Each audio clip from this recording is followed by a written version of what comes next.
안녕하세요. 여러분이 공유해주신 자료. 오늘은 AI 최강 작가, 퍼스널 브랜딩을 완성하는 스토리즈 프레임워크, 이 가이드북 발췌본을 좀 깊게 들여다볼까 합니다. 네, 안녕하세요. 이게 보니까 AI를 써서 단 21일 만에 전자책을 내고 심지어 퍼스널 브랜딩까지 한다. 와, 이거 처음 들으면 좀 이게 진짜 되나? 싶더라고요. 그렇죠. 20일이라는 기간이 상당히 좀 파격적이긴 하죠. 네. 그래서 이번 시간에는 이 프로그램이 뭐랄까 AI를 그냥 글 쓰는 도구? 이걸 넘어서 거의 창작 파트너처럼 활용한다고 하잖아요. 네, 맞습니다. 여러분의 지식이나 경험을 어떻게 책으로 만들고 또 브랜드로 키울 수 있다고 하는지 그 방법론이랑 실제 결과는 어떤지 한번 좀 꼼꼼히 파헤쳐 보려고 합니다. 네, 좋습니다. 이게 정말 여러분의 전문성을 세상에 알리는 어떤 새로운 길이 될 수 있을지 같이 살펴보면 좋겠네요. 이 프로그램의 가장 기본적인 생각은 그거 같아요. 기술이랑 창의성이 딱 만나면 누구나 작가가 될 수 있다. 이런 믿음이요. 네, 그렇죠. AI가 이제 글쓰기의 어떤 장벽, 부담 이런 걸 확 낮춰주고 오히려 그 개인의 전문성이나 강점을 더 잘 드러내도록 돕는 뭐랄까 조력자 역할을 한다는 거죠. 단순히 도구를 쓰는 걸 넘어서는 개념이네요. 네, 그 중심에는 이제 스토리지라는 7단계 프레임워크가 딱 자리 잡고 있습니다. 체계적이에요. 아, 스토리지요. 그 앞글자 딴 거 맞죠? 맞습니다. 주제 발굴, 서브젝트 디스커버리부터 시작해서요. 목차 설계, 테이블 오브 컨텐츠, 그리고 초고 기획, 아웃라인 프로포저, 이걸 바탕으로 빠르게 초고를 쓰는 단계, 래피드 드래프팅가 있고요. 네네. 그 다음엔 내용을 좀 더 깊게 만드는 심화 단계, 인사이트 이니리치먼트, 그리고 빼놓을 수 없는 편집과 검증, 에디팅 앤 팩트 체킹. 마지막으로 이제 출간하고 브랜딩까지, 쇼케이스 앤 브랜딩. 까지 이어지는 정말 책 만들기 전 과정을 다 담고 있거든요. 와, 7단계. 근데 이게 그냥 단계만 쭉 나열한 게 아니라 각 단계에서 어울리는 AI 도구 있잖아요. 그걸 어떻게 써야 시너지가 나는지 그런 워크플로우를 제시한다는 게 좀 인상 깊었어요. 네, 맞아요. 그게 핵심입니다. 예를 들어서 뭐 초고 쓸 때는 챗 GPT 같은 생성 AI를 주로 활용하고요. 내용을 좀 더 깊이 파고들거나 자료 조사가 필요할 때는 퍼플렉시티나 노트북 LM 같은 도구를 쓰는 식으로요. 특정 도구 하나만 쓰는 게 아니라 각 단계 목표에 맞춰서 최적의 AI를 조합하는 거죠. 통합적인 접근이네요.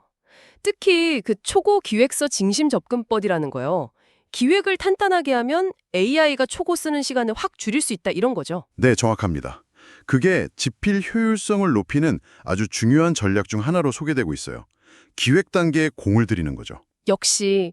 근데 제일 혹했던 건 그 21일 완성 로드맵이었어요. 물론 이게 뭐 딱 20일에 무조건 끝내라 이런 건 아니고 개인 페이스 조절이 중요하다고는 하지만요. 그렇죠. 가이드라인이죠. 그래도 첫 3일은 주제 발굴, 그 드림스 프로세스인가요? 그거 활용하고 그다음에 목차 짜고 차트스 프로세스 쓰고 편집하고 표지 만들고 마지막 21일 차에는 딱 출간 완료하고 브랜딩 시작. 와, 이 로드맵이 정말 구체적이더라고요. 이게 진짜 가능했을까요? 파일럿 해봤다고 하던데. 네, 실제 파일럿 프로그램 결과가 꽤 흥미로워서요.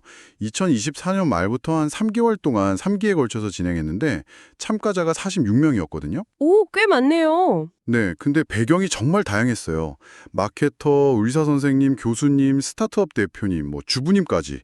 연령대도 27세부터 76세까지 아주 넓었고요. 와, 정말 다양하네요. 그래서 결과는요? 놀랍게도 그 46명 중에 42명이 목표했던 21일 안에 자기 전자책을 출간하는 데 성공했다고 합니다. 42명이요? 와, 대단한데요? 그렇죠.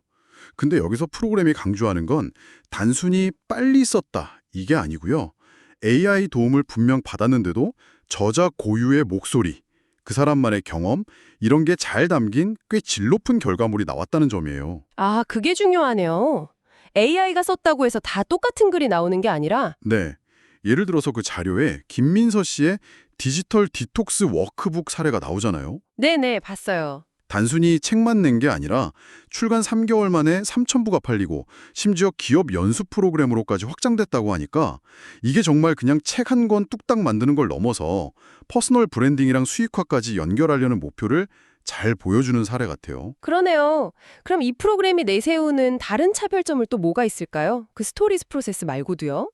여러 가지가 있겠지만 앞서 말한 그 체계적인 스토리지 프로세스 그리고 AI 통합 워크플로우 또 초고 기획서 중심으로 효율 높이는 거, 그리고 실시간 피드백 시스템이나 커뮤니티 기반 학습 환경 같은 것도 강조하고요. 마지막으로 역시 단순 출간이 아니라 퍼스널 브랜딩과 수익화까지 연결해준다는 점. 이게 다 합쳐져서 좀 종합적인 솔루션 같은 느낌을 주는 거죠. 듣고 보니 정말 체계적이네요. 특히 시작 단계인 그 주제 발굴, DREMS 프로세스인가요? 그 중요성을 엄청 강조하던데요. 아, 네, 맞아요. DREMS 프로세스. 이게 어떻게 보면 책의 성패를 좌우한다고 할 정도로 중요하게 다뤄지는데요. DREMS요? 어떤 내용인데요? 그게 이제 각 앞글자를 딴 건데 개인의 깊은 열망, deep desire부터 시작해서요. 실제 경험, real experience, 전문 지식, expertise, 그리고 누구에게 쓸 건지 목표 독자, audience, 시장성은 있는지 marketability, 이걸 계속 이어나갈 수 있는지 지속 가능성, sustainability까지 이 6가지를 다 고려해서요. 와, 6가지나요? 네, 이걸 종합적으로 봐서 그냥 유행하는 주제 따라가는 게 아니라 정말 나만이 쓸 수 있는 차별화된 지점을 찾는 과정이에요. 이게 잘 되면 칙 성공의 80%는 결정된다. 뭐 이렇게까지 이야기하더라고요. 80%요? 와, 엄청나네요. 그러니까 나만의 고유한 가치랑 시장의 필요가 딱 만나는 그 지점을 찾는 거군요. 그렇죠. 여러분이 가진 어떤 전문성이나 경험, 이걸 어떤 주제로 풀어내야 할지 고민될 때 이 DREMS 프로세스를 한번 적용해보는 것도 도움이 될 것 같아요. 네, 오늘 살펴보니 AI 최강작가 프로그램 AI를 정말 창작 파트너로 삼아서요. 그 체계적인 스토리즈 프레임워크를 통해서 21일 만에 전자책을 내고 그걸 또 퍼스널 브랜딩까지 연결한다. 이런 구체적인 방법론을 제시하는 게 참 인상적이었습니다. 특히 그 AI 통합 워크플로우나 실제 파일럿 결과가 상당히 와닿네요. 네, 그렇죠. AI랑 사람이 이렇게 좀 체계적으로 협업해서 결과물을 만들어내는 방식 자체가 앞으로 더 중요해질 것 같다는 생각도 들고요. 여기서 이런 생각도 해볼 수 있을 것 같아요. 어떤 생각이요? 꼭 책 쓰기가 아니더라도요.